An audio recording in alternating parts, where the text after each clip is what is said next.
est cet argent? De l'argent public, 1,8 milliard d'euros, 4000 emplois supprimés. Où est cet argent? Les juges d'instruction sont dessus depuis 10 ans. Est-ce qu'il y a une personne qui a été détenue? Pas une seule personne. Donc vous parlez de Benalla, de cette corruption vulgaire, vous voyez, c'est le type qui abuse. Vous voyez, évidemment que c'est important de la sanctionner, évidemment que je suis là pour ça, mais je veux dire, les enjeux ne sont pas là. Les enjeux ne sont pas. Et alors quand Mediapart tente d'en faire une affaire d'État, ils mentent. C'est pas une affaire d'État. C'est pas une affaire d'État, c'est une affaire de corruption individuelle. Les affaires d'État, c'est les grosses affaires sur lesquelles Martine Orange et d'autres journalistes de Mediapart travaillent d'ailleurs. Et c'est des affaires sur lesquelles on n'arrive pas à sanctionner les personnes. Vous croyez au vote? Non, je vote plus. Et c'est drôle parce que... Même pas blanc?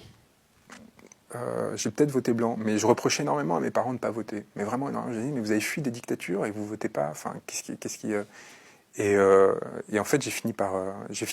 La première fois que ça m'est devenu difficile, c'était en 2012. Donc quand j'avais fait la campagne de François Hollande, et que je savais que je pouvais pas voter pour François Hollande, en ayant vu ce que j'avais vu. Je pouvais pas. Et j'ai mis une demi-heure dans mon isoloir. Vraiment, je suis sorti de l'isoloir avec je disais Eva Joly, Poutou, Eva Joly. Et Poutou, vous voyez pourquoi Poutou? Parce que Poutou est un ouvrier.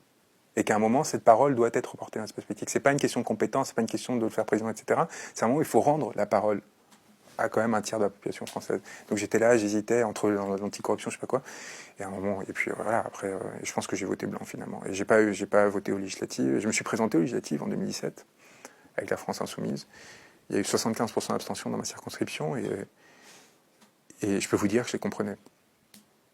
Et je les comprenais.